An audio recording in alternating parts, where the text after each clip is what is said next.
وأشهد أن محمدا عبده ورسوله اللهم صل وسلم وبارك على محمد وعلى آله وأصحابه أجمعين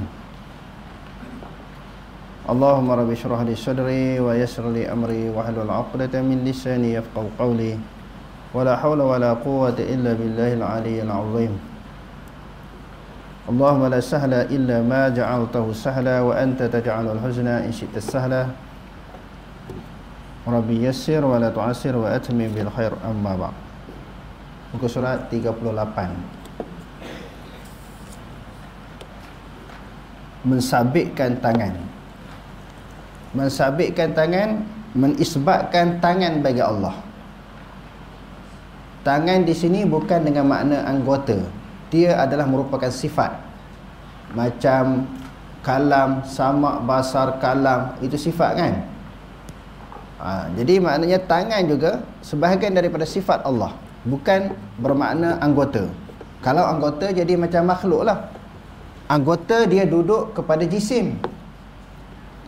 Kalau kita kata anggota tangan, anggota muka, dia duduk kepada jisim, itulah yang dipanggil mujassimah, menjisimkan Allah. Musyabbihah, mentashbihkan Allah, menyerupakan Allah dengan baharu. Mumathilah, memisalkan Allah dengan baharu. Inilah yang dibahaskan oleh ulama-ulama akidah. Dia ada 3. Mujassimah maknanya menjisimkan Allah. Kita yakni menganggap Allah Ta'ala berjisim sebagai manusia. Ada anggota tangan, anggota kaki, anggota muka. Sebab itu dia bukan makna anggota, dia sifat. Itu kalau dipanggil mujassimah. Ya, sebab itu kalau orang tak mengaji akidah salaf, bila dikatakan Allah Ta'ala ada tangan, ada muka, ada pihak kata mentajsimkan Allah, menjisimkan Allah. Padahalnya apa yang dipegang oleh golongan Salafi, Salafi maknanya mereka yang berpegang kepada akidah salaf. Orang Salafi tidak menganggap Allah Ta'ala tu ada anggota tangan, anggota muka, bukan anggota, tetapi sifat. Sebagaimana wujud qidam baqa mukhalafatuhu ta'ala lil hawadits qiyamuhu di nafsi sampai habis itu sifat. Jadi berkaitan dengan tangan juga adalah sifat tangan. Memberi, menahan. Allahu yarzuqu man yasha'u bighairi hisab. Allah Ta'ala memberi rezeki kepada sesiapa yang dikehendaki tanpa boleh dihitung. Banyak sangat rezeki yang Allah Ta'ala bagi. Itu sifat tangan pemurah. Wa qalatil yahudu yadullahi maghlulah. Orang Yahudi kata Allah Ta'ala, tangan Allah Ta'ala tu terberlenggu, sentiasa genggam. Allah Ta'ala kedekut. Orang Yahudi kata kepada Allah, Allah Ta'ala nanti kedekut. Allah jawab balik, bal yadahu mabsutatani. Kedua tangan Allah sentiasa terbuka. Maknanya Allah Ta'ala itu pemurah. Jadi bukan anggota tangan, dia sifat tangan, sifat pemurah Allah. Jadi banyaklah kita baca akidah salaf ini mensabitkan, semua pegangan salaf ini mensabitkan Allah Ta'ala mempunyai sifat tangan. Allah Ta'ala mempunyai sifat tangan. Walahu yadun wa wajhun wa nafsun kama zakarahu Allah Ta'ala fil Qur'ani. Fama zakarahu Allah Ta'ala fil Qur'ani min zikril wajhi wal yadi wal nafsi fahuwa lahu sifatun bila kaifin. Allah menyebut dalam Al-Quran dan Al-Quran bahawa baginya tangan, wajah dan diri. Apa sahaja daripada perkara tersebut yang dinyatakan di dalam Al-Quran, itu adalah sifatnya, sifat baginya tanpa kafiat. Bukan kata anggota. Maknanya tanpa kafiat. Kafiat tu maknanya apa dia? Kafiat ni cara. Macam bila disebut tangan Allah, ditanya macam mana tangan. Kalau ditanya macam mana tangan, kita cuba tanya tentang kafiat. Kafiat kita tak tahu. Kafiat tangan, muka, mata, dalam Quran pun sebut mata kan. Nuzul, istiwa. Jangan tanya kafiat. Sebab tu kita selalu ulang perkataan Imam Malik, wal kaifu majhulun. Kafiat tidak diketahui. Kalau melibatkan kafiat, maknanya itu hanya diketahui oleh Allah.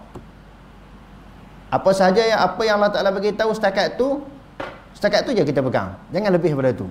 Sebab ini melibatkan sifat dan juga zat yang qadim. Kita ni baru. Jadi akal pemikiran kita tidak menjangkau, tidak dapat memahami, tidak dapat mengesan tentang sifat dan juga zat Allah. Huraian, semua ini adalah sifat bagi Allah yang layak baginya, tidak menyerupai mana-mana makhluk dan tanpa diketahui hakikat kafiatnya, yakni tanpa kafiat yang diketahui dan bukan dengan rupa bentuk dapat difikirkan oleh akal. Kalau tangan macam ni, macam ni tu kita mengkafiatkan, tak tahu macam mana. Dia bukan merupakan anggota, dia merupakan sifat. Tangan bagi Allah adalah sifatnya yang layak dengan keagungannya, bukan anggota. Tengok, bukan anggota. Jarihah, bukan tersusun yang terbentuk, bukan dengan jenis jisim. Kalau kita kata anggota tangan, contohnya tangan kita, ada tulang, ada urat, ada kulit, ada isi. Dalam urat tu ada darah, dalam kulit tu ada darah pula. Itu yang dipanggil anggota. Anggota dia berada kepada jisim. Siapa-siapa yang kata macam tu, maknanya dia telah mentajsimkan Allah, menganggap Allah Ta'ala berjisim. Mukhalafatuhu ta'ala lil hawadis, bersalahan Allah Subhanahu wa Ta'ala daripada segala yang baharu. Jadi sifat, saya ulang banyak kali, dia adalah sifat, dia bukan anggota. Antara ayat-ayat Quran yang mensabitkan perkara ini ialah, ya iblis ma mana'aka an tasjuda lima khalaqtu biyadai astakbarta am kunta minal 'alin. Allah berfirman, wahai iblis, apa yang menghalangmu daripada turut sujud kepada Adam yang aku telah ciptakannya dengan tanganku? Adakah engkau berlaku sombong, takbur, ataupun engkau daripada golongan orang yang tinggi? Tinggi ni orang yang sombong, belagak, ego. Sebab tu dia tak nak sujud kepada Nabi Adam walaupun diperintahkan oleh Allah. Sebab di dalam ayat yang lain, iblis kata, khalaqtani min nar wa khalaqtahu min tin. Kau jadikan aku daripada tanah, kau jadikan Adam daripada api. Kau jadikan aku daripada api, kau jadikan Adam daripada tanah. Jadi api lebih mulia daripada tanah. Aku tak layak nak sujud kepada jenis bangsa yang jadi daripada tanah yang hina. Aku daripada api. Maka dia sombong. Sebab tu Allah Ta'ala kata, aba wastakbara wa kana minal kafirin. Dia enggan dan dia takabur, dia termasuk daripada kalangan orang yang kafir. Dan ayat waqalatil yahudu yadullahi maghlulah gullat aydihim wa lu'inu bima qalu bal yadahu mabsutatani yunfiqu kaifa yasha. Dan orang-orang Yahudi berkata, tangan Allah terbelenggu, bakhir, kikir. Tangan mereka lah sebenarnya yang terbelenggu, dan mereka pula dilaknat dengan sebab apa yang mereka telah katakan itu. Bahkan kedua tangan Allah sentiasa terbuka, nikmatnya sentiasa melimpah-limpah. Itu maksud tangan Allah sentiasa melimpahkan rezeki kepada manusia. Dia membelanjakan, dia belanjakan, yakni dia limpahkan sebagaimana yang dia kehendaki. Maknanya Allah Ta'ala bagi rezeki yang melimpah-limpah. Memanglah rezeki Allah Ta'ala ni kalau kita nak kira, kalau kita nak hitung, nak bilang, Allah Ta'ala kata apa? Wa in ta'uddu ni'matallahi la tuhsuha. Kalau sekiranya kamu nak hitung, kamu nak kira, nak bilang nikmat Allah Ta'ala sekali-kali tak boleh nak kira. Terlalu banyak.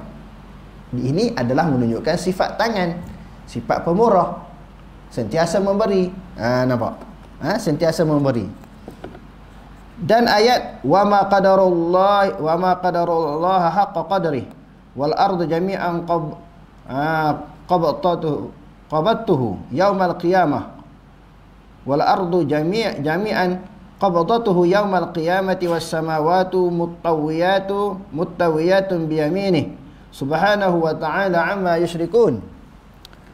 Dan mereka yang musyrik tidak menghormati Allah dengan penghormatan yang sewajibnya diberikan kepadanya. Sedang bumi seluruhnya pada hari kiamat dalam genggamannya, dan langit tergulung dengan kekuasaannya. Maha sucilah dia yang tertinggi keadaan daripada apa yang mereka sekutukan. Surah Az-Zumar ayat 67. Tidak ada pada manusia ilmu tentang kafiat yang hakiki bagi sifat-sifat Allah, meskipun dia cuba mengkaji dan membahaskannya. Tiada pada manusia teropong yang dapat menembusi alam ghaib. Zat Allah ghaib, sifat Allah ghaib. Ghaib ni maknanya sesuatu yang kita tidak dapat kesan dengan panca indera kita. Nak lihat dengan mata, dengar dengan telinga, rasa sentuh dengan tangan, tak boleh sebab dia qadim. Jadi kalau macam tu nak faham macam mana? Serahlah kepada Allah. Sebab tu mempelajari dan juga mendalami akidah salaf ini sangat senang. Kita tak payah pening, tak payah berserabut pemikiran kita. Kita dapat senang dengan mudah. Macam mana cara mudahnya? Yang kita tak tahu, serah kepada Allah. Zat dan sifat Allah Ta'ala hanya diketahui oleh diri dia sendiri. Apa saja yang dia beritahu, yang tu sahaja kita terima, kita pegang, kita pelajari, kita beriktikad, kita beriman dengannya. Apa-apa yang Allah Ta'ala tak beritahu, habis. Tak perlu kita nak bedah siasat. Sebab itu tentang sifat Allah. Allah Ta'ala sendiri yang lebih mengetahui. Takwilan makna asal sifat. Kadang-kadang orang takwil terlalu banyak kerana seolah-olah takut menyerupakan Allah dengan sesuatu yang baru. Dia takwil ikut selagi mana di dalam akal dia mengatakan itu menyerupai, tasyabuh, maka dia takwil. Takwil macam ni, takwil macam ni, takwil macam tu. Berbagai-bagai takwilan ditakwil untuk nak hilangkan tashbih di dalam pemikiran dia. Sedangkan dalam pemikiran kita tak perlu kita membayangkan. Membayangkan begini-begini tak boleh. Itu serah kepada Allah. Takwilan makna asal sifat. Wala yuqalu inna yadahu qudratuhu aw ni'matahu. Qudratuhu aw ni'matuhu li'anna fihi ibtal as-sifati. Wa huwa qalu ahli al-qadari wal i'tizali. Walakin yadahu sifatuhu bila kaifin. Tidak sepatutnya dikatakan bahawa tangannya itu kudratnya ataupun nikmatnya. Tangan ditakwilkan dengan kudrat, wajah ditakwilkan dengan zat, nuzul ditakwilkan nuzul rahmat ataupun nuzulul malaikah. Istawa dengan makna apa dia? Menguasai, mengurus. Istaula maknanya memerintah. Tak ada takwilan-takwilan yang macam tu. Kalau bagi Hanifah dia tak takwil macam tu. Huraian, ini merupakan sanggahan terhadap mereka yang mahu menetapkan makna tangan sebagai kuasa kudrat dengan setetap-tetapnya. Tangan dengan makna kuasa. Jadi bagi Abu Hanifah tak. Yang mentakwilkan itu adalah golongan apa? Khalaf. Jadi kita terima dah, kita dah bagi tahu kan. Akidah ni dia dua aliran. Sama ada salaf, iaitu pegangan Nabi dan para sahabat, ataupun khalaf, pegangan akidah yang diketengahkan oleh Abu Hasan Asy'ari, Abu Mansur Al-Maturidi. Jadi dia ada dua. Sebab tu kita kata dalam bab akidah ini dia ada furu', dia ada usul. Usul tu tentang zat. Kita kena terima zat Allah Ta'ala tu, rukun iman, rukun Islam tu. Masalah usul tak boleh ditolak. Adapun masalah furu' boleh berlaku perbezaan. Kita raikan perbezaan. Sebab itu dah ada dalam kitab-kitab akidah ni tentang khalaf dan salaf. 1000 tahun lebih dah berbeza. Takkan sehari dua ni kita boleh selesaikan untuk mendamaikan antara dua pihak, dua golongan ini. Tidak mungkin. Cuma kita duk mengaji ni, pertamanya kita nak faham akidah salaf macam ni. Dan itu yang kita nak pegang. Kita duk mengaji akidah Imam Mazhab ini, dah kita belajar apa dia? Husn akidah tak. Lepas tu kita belajar lagi syarah usul sunnah, kasyfus subhah. Kita dah belajar apa dia? Akidah Imam Syafi'i. Yang dikarang oleh Imam Hakkari. Banyak dah, 4-5 buah kitab dah kita tamat. Kita mempelajari, mendalami akidah salaf. Tujuannya kita nak faham akidah salaf macam ni, akidah khalaf macam ni. Jadi kita boleh berlaku perbezaan. Kita boleh meraihkan perbezaan pendapat. Cuma walaupun kita mengaku masalah furu' kepada akidah ini adalah merupakan perkara cabang, dia bukan usul, boleh berlaku perbezaan. Tetapi bagi kita yang mengaji, kita nak pegang salaf. Salah ni dia tidak bercampur dengan akidah falsafah. Jelas. Quran hadis, Quran hadis, Quran hadis. Yang tu yang kita nak pegang. Sebab tu kita banyak baca, kita banyak membaca dan juga mempelajari kitab-kitab tentang pegangan akidah salaf. Jadi insya-Allah habis kitab ni masuk kitab yang kedua pula, akidah salaf. Okey.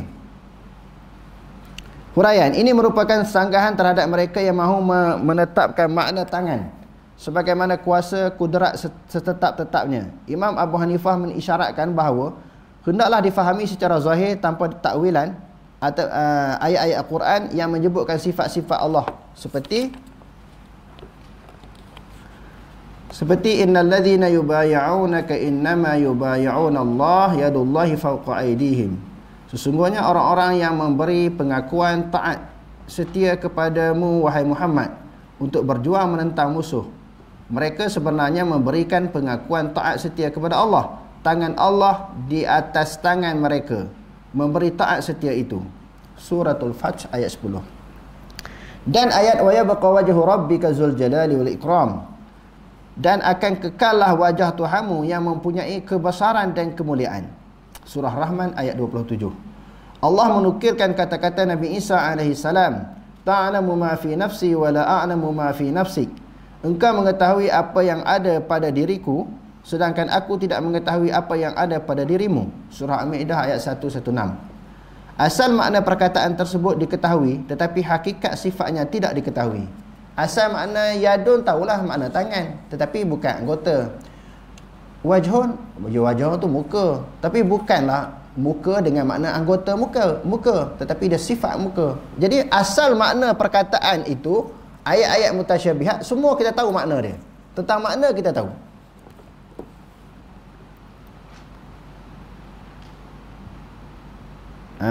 Tetapi hakikat sifatnya tidak diketahui. Seperti mana kita mengetahui adanya roh, nyawa dan arwah elektrik, namun hakikat sebenarnya tidak diketahui. Arwah macam mana, arwah elektrik itu macam mana, kita tahu ada arus elektrik itu tahu. Nak tahu macam mana tu, kita pun belah wayar elektrik, kita pergi sentuh, baru tahu. Oh gini, dia short, current mati, baru faham. Kita yakin ada arus elektrik, ada roh. Cukup sekadar tu, tak perlu kita nak bedah siasat. Wa yas'alunaka 'anil ruh qul ar-ruhu min amri rabbi wa ma utitum minal ilmi illa qalila. Wahai Muhammad, mereka akan bertanya kamu tentang roh. Bagi tahulah kepada mereka, roh itu urusan Tuhanku, tidak diberi ilmu kepadamu melainkan sedikit. Hanya Allah sahaja mengetahui hakikat sebenarnya. Jalan yang selamat ialah menyerahkan kafiat sifat Allah kepada ilmu Allah, dan dalam masa yang sama kita mensucikan Allah daripada sebarang keserupaan dengan makhluk. Kan senang, akidah salah. Inilah yang dipegang oleh Abu Hanifah. Serah kepada Allah. Kenapa kita duk pening? Apa yang disebut dalam Quran, hadis tentang sifat-sifat Allah, serah kepada Allah. Wa ufawwidu amri ila Allah innallaha basirun bil ibad. Urusan kita pun serah kepada Allah. Urusan kita, segala perbuatan kita minta Allah Ta'ala yang tentukan yang terbaik untuk kita. Itu tentang urusan perjalanan hidup kita harian. Begitu juga tentang i'tiqad yang lebih besar, yang lebih penting. Bila nak memahami tentang sifat Allah, kita terima, serah kepada dia, dia yang maha mengetahui. Allah Ta'ala tak paksa kita supaya bedah siasat, cari apa makna tangan, apa makna muka.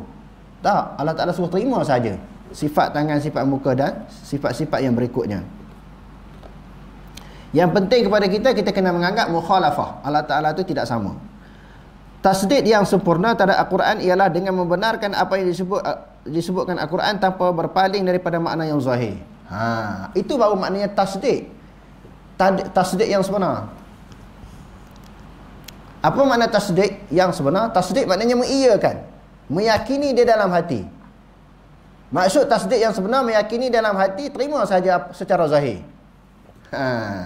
Terima sahaja secara zahir. Tak payah kita nak syarah, nak bedah siasat, nak takwil, tak payah. Serah bulat kepada Allah.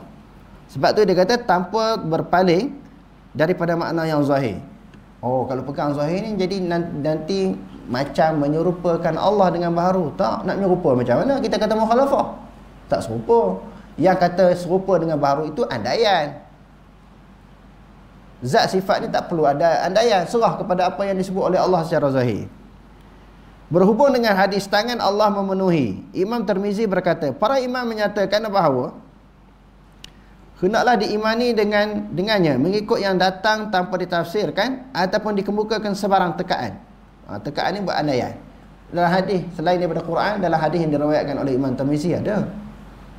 Kita dah baca banyak kali kan tentang tangan Allah Ta'ala itu pemurah. Jadi tak payah kita nak takwil atau membuat sebarang tekaan. Demikianlah pandangan para imam, bukan hanya seorang dua. Mereka itu termasuklah Sufyan Ats-Tsauri, Malik bin Anas, Ibnu Uyainah, Ibnu Mubarak. Beliau mengatakan bahawa perkara ini diriwayatkan hendaklah diimani dan tidak boleh dikatakan tentangnya. Tak usah duk bahas. Tak usah duk bahas. Kata tangan-tangan, tak payah kita nak pening. Bagaimana cara ulasan Imam Tirmizi bagi hadis kitab tafsir surah Al-Maidah? Hadis nombor 3045. Di tempat lain Imam Tirmizi menyatakan bahawa mengimani ayat seperti ini dengan seadanya bukanlah tasbih, menyerupai dengan makhluk. Imam Tirmizi ini ulama hadis, dia juga seorang ulama hadis yang berpegang kepada mazhab. Mazhab yang dipegang adalah mazhab Syafi'i. Dia pun sebut, boleh sebut tangan. Apabila disebut, dia kata sam'un, basarun, apa dia lagi, yadun, sebut tangan, mata, mendengar, melihat, itu bukan tasbih. Tasbih ini yadun ka yadin au misli yadin, sam'un ka sam'in au ka misli sam'in. Hak tu baru tasbih. Tangan seperti tangan. Tangan Allah seperti tangan makhluk. Tasbih. Ataupun seumpama tangan makhluk. Pendengaran Allah, penglihatan Allah sama dengan penglihatan makhluk. Hak tu baru tasbih. Kalau kita kata Allah Ta'ala mendengar, melihat, berkata-kata, tak tasbih. Allah Ta'ala ada, kita kata Allah Ta'ala ada tangan, ada mata, ada wajah, tidak tasbih, tidak menyerupakan Allah dengan baharu. Kita hanya mengatakan sebagaimana yang dikatakan oleh Allah. Sebab tu Imam Tirmizi dia ulang beberapa kali. Hanya berlaku tasbih apabila seseorang itu menyatakan umpamanya tangan seperti tangan yang lain, mendengar seperti pendengaran, dan melihat seperti penglihatan. Melihat seperti penglihatan makhluk, mendengar seperti mendengarnya makhluk. Itu baru tasbih. Ulasan Imam Tirmizi bagi hadis kitab zakat bab kelebihan sedekah, hadis nombor 662. Kita dah baca banyak kali ni.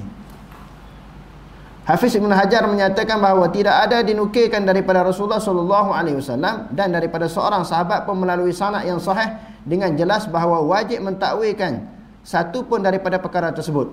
Ibn Hajar kata tak ada dalil daripada Quran hadis yang Quran dan hadis ataupun daripada saluran yang sahih lagi jelas bahawa wajib takwil. Takwil tak wajib, dia harus sahaja.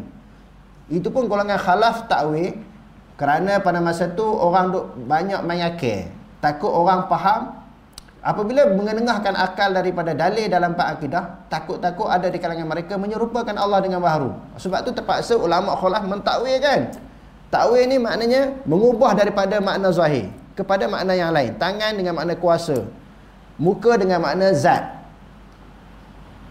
Turunnya Allah Ta'ala daripada langit maknanya turunnya rahmat Allah, turunnya malaikat Allah, bukan Allah Ta'ala turun. Terpaksa kena buat macam itulah. Takut orang kata kalau turun ni macam makhluk pula. Sama ada turun dengan makna harakat, bergerak, ataupun an-naqlu, maknanya berpindah. Jadi semua tu akidah salah dia tak bincang. Zaman Nabi dan juga zaman para sahabat itu turun-turun lah. Dia tak bincang lah macam mana. Sebab mereka bersih, hati mereka, pemikiran mereka bersih. Tak ada bayang benda lain. Sebab tu mereka tak perlu takwil. Jadi kita boleh terima takwil, tetapi jangan melampau di dalam takwil. Takwil sampai menolak. Tak boleh kata Allah Ta'ala ada tangan, tak boleh kata Allah Ta'ala ada muka, takut dikatakan menyerupai. Hak tu tak boleh lagu tu. Di ekstrim. Ta'assub keras tak boleh. Tak boleh. Sebab Ibn Hajar kata tak wajib takwil, tak ada dalil yang kata wajib takwil. Dan juga tiada larangan untuk menyebutkannya. Tak wajib takwil dan tak ada larang untuk disebutkan Allah Ta'ala ada tangan. Tak ada larang. Allah Ta'ala ada muka. Tak ada larang. Tak ada dalil yang melarang. Adalah mustahil Allah Subhanahu Wa Ta'ala menyuruh Nabi-Nya menyampaikan wahyu dan diturunkan pula ayat 3 surah Al-Ma'idah, Al-yawma akmaltu lakum dinakum wa atmamtu 'alaikum ni'mati wa raditu lakumul Islam madina. Pada hari ini aku telah menyempurnakan bagi kamu agama kamu. Kemudian dibiarkan perkara ini dan tidak membezakan apa yang harus disembahkan kepada Allah Subhanahu Wa Ta'ala. Allah Ta'ala suruh sampaikan al-yawma akmaltu lakum dinakum wa atmamtu 'alaikum. Islam dah sempurna, disampaikan. Dalam penyampaian Nabi tak takwil. Itu yang pertama. Kenapa kita wajib takwil? Ada pendapat, ada orang kata wajib takwil. Dalam penyampaian Nabi sebut tangan-tangan, muka-muka, Nabi tak takwil. Kenapa ada golongan mewajibkan takwil? Itu yang pertama. Yang keduanya, Nabi tidak melarang orang menyampaikan tentang sifat-sifat Allah. Allah Ta'ala pun memang suruh cerita ayat Quran ini. sebahagian daripada ayat Quran sifat-sifat Allah, sifat tangan, sifat muka, sifat istawa, sifat nuzul disebut dalam hadis. Nuzul disebut dalam hadis. Allah Ta'ala tak larang untuk disebarkan, dan Allah Ta'ala tak suruh Nabi takwilkan. Kemudian dibiarkan perkara ini dan tidak membezakan yang harus disembahkan kepada Allah.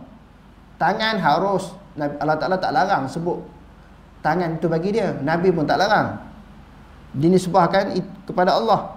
Dan apa yang tidak harus dalam keadaan baginda menggalakkan supaya disampaikan kepada bagi pihaknya. Bagi pihaknya pihak Nabi. Nabi pun kata Allah Ta'ala ada tangan. Nabi menyebut balighu anni walau ayah. Nabi memerintahkan sampai sesuatu bagi pihak dia. Dia dah meninggal, kamu sampaikanlah. Di antara apa yang perlu disampaikan bagi pihak Nabi, Allah Ta'ala ada tangan. Nabi tak larang untuk disampaikan kepada umat yang Allah ada tangan. Tetapi tangan di situ bukan dengan makna jisim ataupun anggota. Keadaan baginda menggalakkan supaya disampaikan bagi pihaknya sehingga mereka menukirkan ucapannya, perbuatan dan keadaannya serta apa yang dilakukan di hadapan baginda. Orang apa yang membuat di hadapan Nabi disebarkan kepada umat, kepada manusia. Maka dengan ini menunjukkan bahawa mereka sepakat beriman dengan nas mutasyabihat. Mutasyabihat ni ayat kesamaran. Baca masalah tangan istawa tadi, mengikut cara yang dikehendaki Allah. Jadi Allah Ta'ala berkehendak macam mana ayat mutasyabihat, terima saja tanpa takwilan, dan juga tanpa tashbih, dan juga tanpa ta'til. Ta'til ni maknanya menafikan, jangan nafi.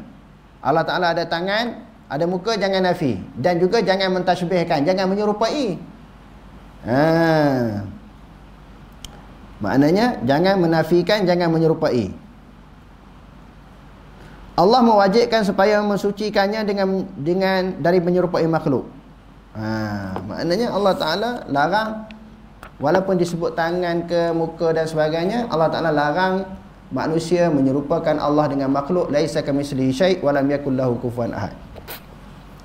Jadi apa yang penulis penterjemah ini sebut, dia ambil daripada Fathul Bari. Saya baca ibarat dia.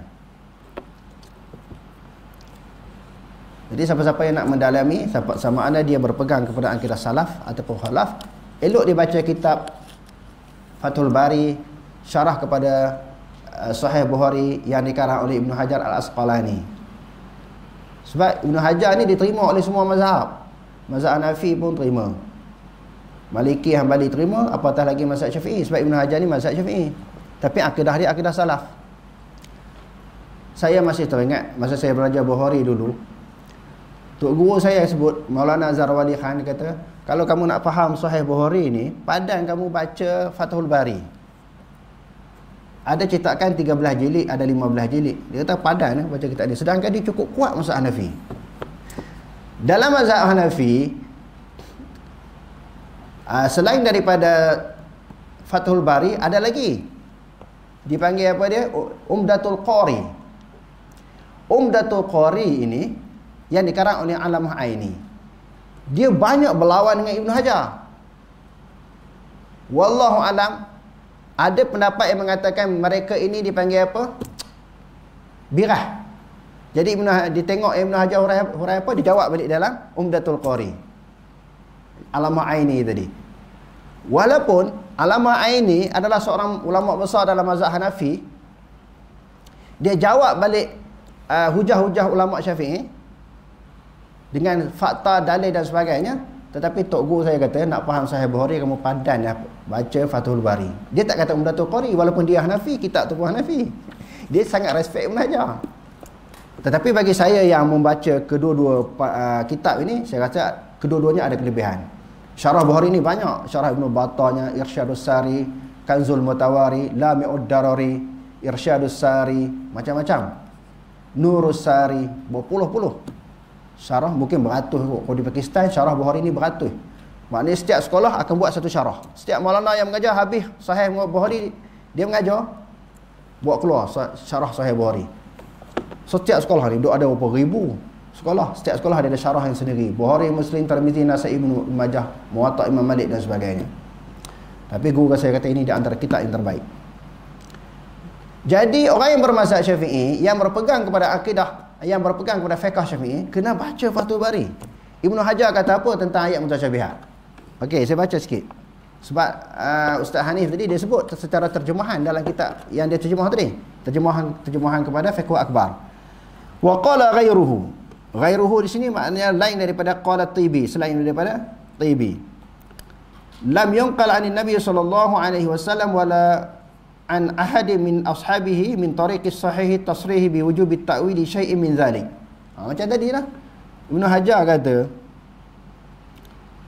tidak dinakalkan daripada Nabi, tak ada dalil daripada Nabi dan juga para sahabat atas jalan sahih lagi terang dengan wajib takwil ayat-ayat nas mutasyabihat.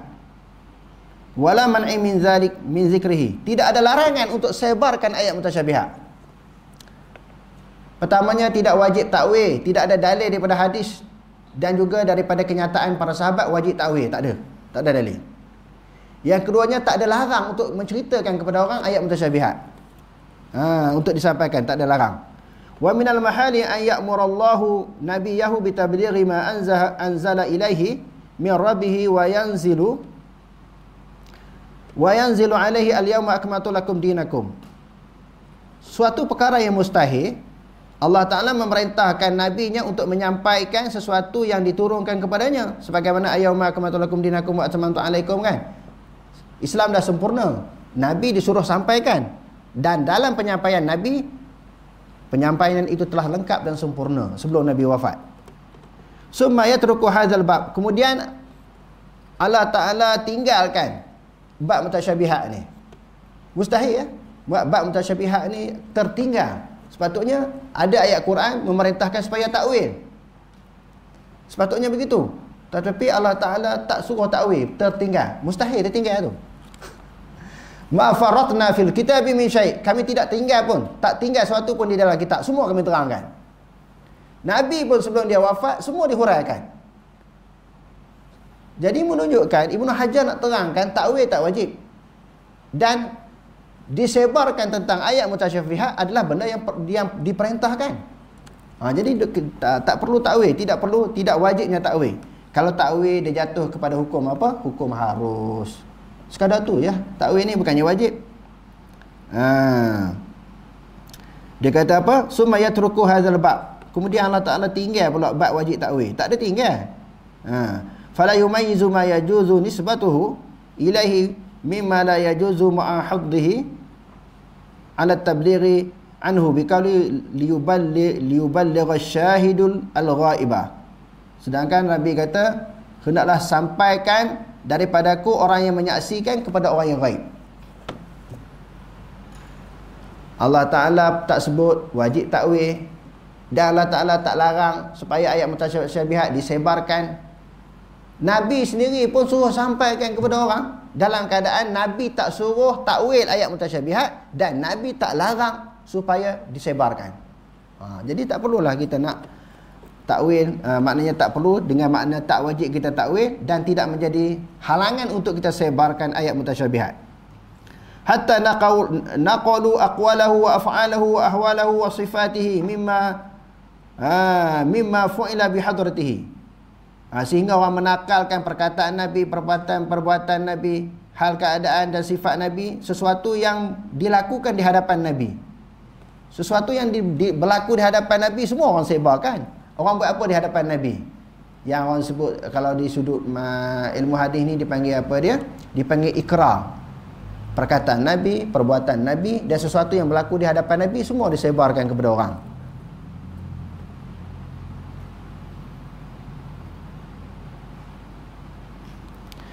Fadalla ala annahum ittafaqu, menunjukkan bahawa para sahabat bersepakat alal imani biha ala wajhillah, beriman dengan ayat mutasyabihat sebagaimana yang Allah Ta'ala kehendaki. Hak macam mana dia nak lagu tu, hak kita tak faham, sekadar kita boleh terima saja. Itu sifat Allah yang tak boleh kita tolak. Allazi aradahu Allahu minha, iaitu sesuatu yang dikehendaki oleh Allah Ta'ala. Wa wajaba tanzihuhu an musyabahatil makhluqati biqaulihi ta'ala laisa kamitsli syai'. Jadi apa yang Allah Ta'ala nak supaya kita tidak menyamakan Allah Ta'ala dengan baharu, itu yang Allah Ta'ala nak. Laisa kamitslihi syai'. Allah Ta'ala tak sama dengan sesuatu. Yang tu ya kuncinya. Adapun nak surai, kita nak menyebarkan ayat mutasyabihat, nak berpegang kepada ayat mutasyabihat, kita tidak mentakwilkan ayat mutasyabihat, itu memang disuruh oleh Allah. Cuma Allah Ta'ala sebut dalam ayat yang kita bacakan tadi, Allah Ta'ala tu tak sama. Sebutlah apa pun tak sama.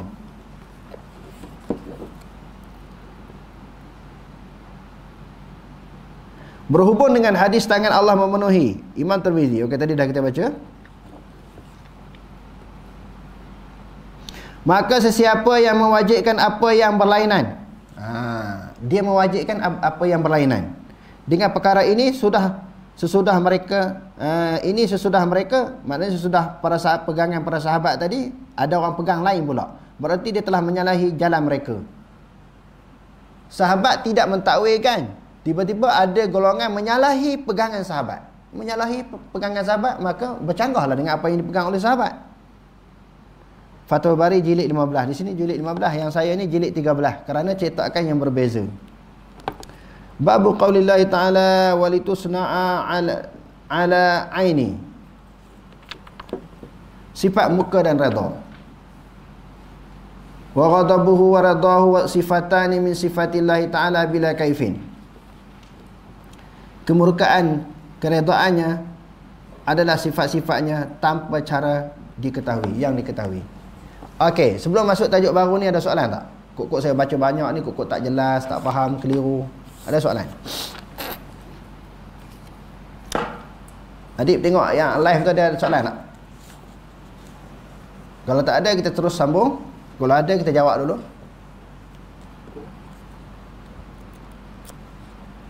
Tak ada? Yang hadir di sini pun tak ada soalan. Okey, tak ada kita sambung. Sifat muka dan redha. Kemurkaan dan keredaannya adalah dari sifat-sifatnya tanpa cara yang diketahui. Maknanya tanpa kafiat. Redha macam mana, marah macam mana. Huraian, yakni tidak boleh dikemukakan pertanyaan bagaimana keadaan sifat-sifatnya. Kita mensabitkan, mengiyakan, mengaku ada sifat tu. Itu maknanya isbat. Bahawa Allah Ta'ala sifat redha dan murka secara hakiki yang layak dengannya tanpa kafiat yang diketahui. Mensabitkan perkara ini kepada Allah tidak berarti menisbahkan kekurangan. Kalau marah ni Allah Ta'ala ni ada sifat marah, kuranglah bagi Allah, lemahlah bagi Allah. Tak. Segala sifat yang ada kepada Allah dia panggil sifat kamalat, sifat yang sempurna, tak ada kurang. Dan keserupaan tak sama dengan makhluk. Contohnya firman Allah, radhiyallahu anhum wa radu an. Allah Ta'ala redha kepada mereka dan mereka pun redha kepadanya. Wa ghadiballahu alaihim wa la'anahum wa a'adda lahum jahannama wa sa'at masira. Dan Allah murkai mereka dan melaknat mereka serta menyediakan untuk mereka neraka jahanam. Sedang neraka jahanam itu adalah seburuk-buruk tempat kembali. Allah Ta'ala sebut dalam ayat ni ghadiba, maknanya Allah Ta'ala marah. Jangan kita faham manusia ada perasaan marah, Allah Ta'ala pun ada perasaan marah. Marah Allah Ta'ala sama dengan marah manusia? Tak sama. Sebagaimana yang awal-awal kita sebut, segala sifat yang berkaitan dengan Allah, kalaupun di sudut maknanya kita kata marah, manusia ada marah, Allah Ta'ala ada marah, tak sama. Macam sifat-sifat yang lain lah. Allah Ta'ala pemurah, manusia pun ada sifat pemurah, tapi tak sama. Jadi segala sifat yang ada kepada Allah Ta'ala tak boleh dikiaskan dibandingkan dengan sifat yang ada kepada makhluk.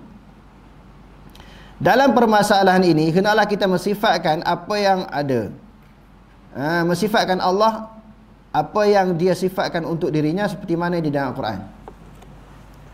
Jadi kita hanya perlu berpegang sebagaimana yang Allah Ta'ala sebut. Tak perlu kita nak lebih-lebih. Berpegang, kita imani, kita percaya, kita i'tiqad sebagaimana yang disebut, yang itulah yang kita pegang. Jadi apa yang kita pegang sebagaimana yang disebut tidaklah bermakna menyerupai sifat pencipta dan hubungannya dengan sifat-sifat lain. Khalaqallahu ta'ala al-asya'a la min syai'in wa kana Allah ta'ala 'aliman fil azal bil asya' qabla qawlihi wa huwa alladhi qadara qaddara al-asya'a wa qadaha wa la yakunu fid dunya wa la fil akhirah syai'un illa bi masyiatihi wa 'ilmihi wa qada'ihi wa qudratihi wa kutubihi fil lawhil mahfuz walakin kutubahu bil wasfi la bil hukmi. Allah telah mencipta benda-benda daripada tiada dan Allah mengetahui sejak azali lagi tentang benda-benda sebelum kewujudannya lagi. Dialah yang menentukan takdir dan qada setiap sesuatu. Tidak ada sesuatu di dunia dan juga di akhirat kecuali ada dengan kehendaknya. Hak ada di dunia di akhirat semua dengan kehendak Allah, semua dengan kejadian, semua dengan ciptaan Allah. Ilmunya, dengan ilmunya, keputusannya tak qada dan qadar, takdir dia. Takdir ketetapannya dan tertulis di Lauhul Mahfuz, satu buku, satu kitab yang berada di sisi Allah. Tetapi ditulisnya dengan sifat yang bukan dengan hukum. Tengok. Dengan sifat bukan dengan hukum. Maksudnya apa ni? Allah Subhanahu wa taala mencipta setiap sesuatu daripada tiada dan Allah Subhanahu wa taala Maha mengetahui tentangnya. Dalam keadaan ia belum ada. Sesuatu yang belum ada sebelum Allah Taala buat, Allah Taala tahu dah. Benda tu kalau buat jadi macam ni. Kita tak tahu. Kita nak buat sesuatu, lepas buat ni jadi macam mana bentuk, macam mana rupanya, macam mana hasilnya, kita tak tahu. Allah Ta'ala dah tahu. Sebagaimana setelah adanya. Ini menunjukkan bahawa sesuatu sebelum adanya, sesudah ada dan setelah tiada termasuk di dalam ta'aluk ilmu Allah. Ilmu Allah, maklumat Allah. Sebelum ada, tengah ada, selepas ni tak ada pula, semua dalam ilmu Allah Ta'ala. Contohnya kita sebelum ada, macam mana keadaan kita. Tengah ada, macam mana keadaan kita. Selepas kita tak ada, macam mana keadaan kita ataupun makhluk. Semua Allah Ta'ala tahu. Semua perkara ini tidak tersembunyi daripada Allah. Firman Allah Subhanahu wa taala, inna kulla syai'in khalaqnahu biqadar. Sesungguhnya kami menciptakan tiap-tiap sesuatu menurut takdir yang telah ditentukan. Surah Qamar ayat 49. Dan firman-Nya, wa khalaqa kulla syai'in faqaddarahu taqdira. Dan dialah yang menciptakan tiap-tiap sesuatu lalu menentukan keadaan makhluk itu dengan ketentuan takdir yang sempurna. Surah Furqan ayat 2.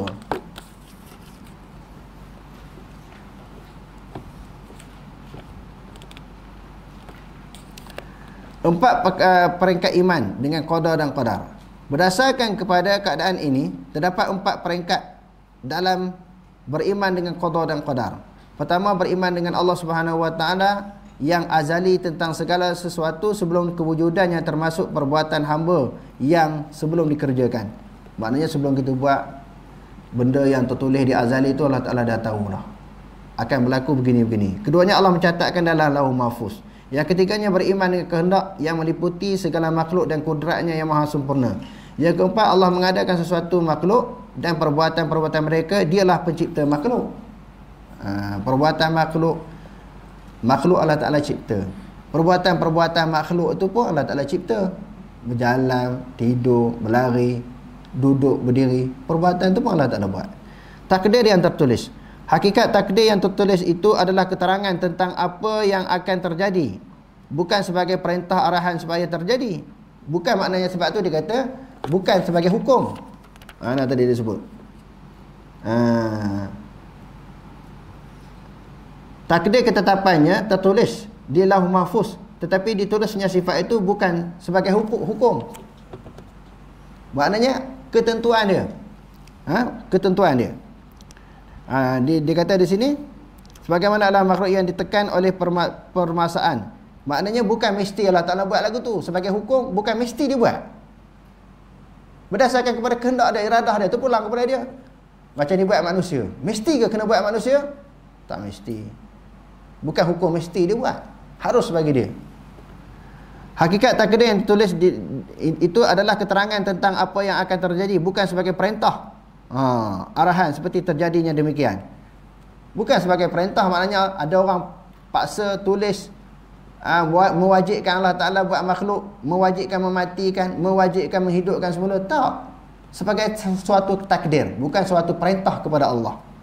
Sebagai contoh, terjadi maksiat pada hamba itu ditulis bukan sebagai apa yang telah diarah supaya dilakukan, tetapi apa yang dilakukan nanti dengan pilihan dan usahanya. Allah Ta'ala tulis seseorang hamba buat maksiat, bukan dia arah buat maksiat. Bukan dia perintah buat maksiat, dia tulis dia. Benda ni akan berlaku. Sebab itu pilihan hamba. Allah Ta'ala menentukan sesuatu berdasarkan kepada pilihan. Depan kita ada dua hidangan. Satu kita kata dodoi, bubur Ashura ke dodoi ke. Satu lagi selungguk lagi tek lembu. Berapa lebih kurang je. Kalau dia ejah lebih kurang. Kita nak ambil makan tu, tangan kita nak pergi ke mana? Pergi kita ambil dodoi. Allah Ta'ala takdir lah. Situ sebab pilihan kita. Nak pergi ambil tek lembu tadi. Takdir juga. Takdir berdasarkan kepada pilihan. Sebab itu orang buat dosa lalu dicampur dalam neraka, dia nak kata ini takdir Allah. Tak boleh. Sebab dia ada usaha. Di situ menunjukkan peranan hati, peranan akal untuk menimbang, menilai, mengukur yang mana betul, yang mana salah. Kalau tidak jadi macam lalang. Ke arah mana angin bertiup, utara, selatan, timur, barat, ke itu dia pergi. Maka manusia bukan begitu. Dia ada akal, dia ada hati. Sebab tu afala ta'qilun, afala tatafakkarun. Dia suruh berfikir. Nak menentukan sesuatu itu berdasarkan pilihan. Pilihan itu daripada fikiran. Daripada pilihan kita sendiri kerana kita berfikir ke arah itu. Jadi kalau ditakdirkan orang buat maksiat, buat salah, jangan kesalahkan Allah. Akhirnya Allah Ta'ala sumbangkan dalam neraka. Nak buat macam mana, dah takdir macam ni. Banyak orang sebut macam tu. Nak buat macam mana, dah takdir macam ni. Dia tu seolah-olah manusia tak ada peranan. Allah Ta'ala pula yang salah. Itu orang yang putus asa, putus harap. La taqnatu min rahmatillah. Jangan kamu berputus asa dengan rahmat Allah. Boleh faham nak qada-qada ni kan? Jangan nak menyalahkan Allah. Takdir tu berdasarkan pilihan kita. Tuan-tuan datang mengaji petang ni, daripada rumah tu datang, Allah sampai ke sini. Allah Ta'ala takdirkan tuan-tuan datang ke sini berdasarkan kepada apa? Pilihan. Kalau tuan-tuan tak datang boleh tak? Boleh. Sebab apa? Pilihan tak datang. Datang pun takdir, tak datang pun takdir. Takdir itu berdasarkan pilihan kita sendiri. Jangan nak menyalahkan Allah. Sebab tu buat syurga neraka berdasarkan pada pilihan. Kan para sahabat kata, wahai Rasulullah, bila Rasulullah cerita tentang semua nasib manusia telah ditentukan oleh Allah berdasarkan kepada qada dan qadar Allah. Lalu sahabat tanya Rasulullah, afala nattakilu ya Rasulullah. Kalau kita mengaji hadis-hadis berkaitan dengan qada qadar kan, Rasulullah cerita semua apa yang berlaku ni adalah takdir Allah. Sahabat kata, kalau begitu afala nattakilu ya Rasulullah. Mengapa kita tak berserah saja kepada Allah? Tak perlu kita beramal lagi. Kalau dah ditentukan seseorang, nasib dah ditetapkan oleh Allah, dia ahli syurga. Tak payah lagi nak buat ibadat. Buat ibadat pun dia dah confirm masuk syurga. Apa perlu berletih-letih buat ibadat? Sebab nasib dah ditentukan oleh Allah. Kalau dia ahli syurga, buat ibadat merugi je. Dah Allah Ta'ala tetap dah. Penghujung kesudahannya adalah neraka. Buat apa buat ibadat? Sahabat kata, afala nattakilu ya Rasulullah. Kenapa tak berserah je? Kalau takdir itu dah semua ditentukan oleh Allah. Lalu Rasulullah SAW menjawab, afa kullu muyassarin lima khuliqa lahu. Setiap sesuatu yang dimudahkan baginya, iaitu sesuatu yang berdasarkan kepada pilihannya, sesuatu yang dijadikan untuknya. Maksudnya seseorang yang dicatatkan dia itu ahli syurga, jalan-jalan ke syurga itu dibuat mudah. Ngaji, baca Quran, bertaubat, sembahyang berjemaah jadi mudah. Kalau orang yang memudahkan amalan jahat, Allah Ta'ala mudahkan jalan masuk neraka. Salah siapa? Ketentuan Allah tu berdasarkan pilihan dia. Bila dia banyak buat ibadat, buat baik, Allah Ta'ala mudahkan jalan-jalan masuk syurga. Kalau dia banyak buat amalan jahat, Allah Ta'ala mudahkan jalan masuk neraka. Sebab pilihan dia. Macam mana nak salah Allah Ta'ala? Nampak? Allah Ta'ala takdirkan berdasarkan pilihan.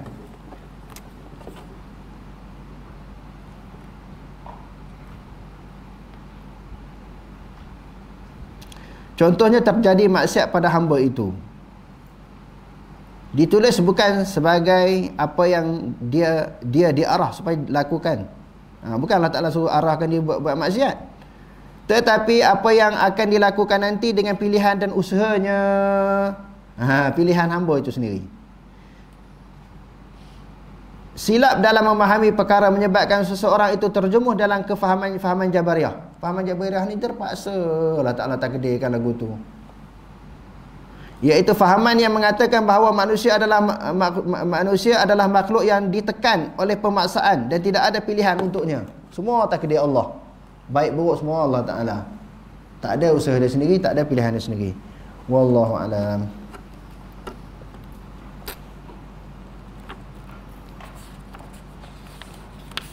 Aqulu qawli hadza wa astaghfirullah al-azim li wa lakum. Wassalamu alaikum warahmatullahi taala wabarakatuh.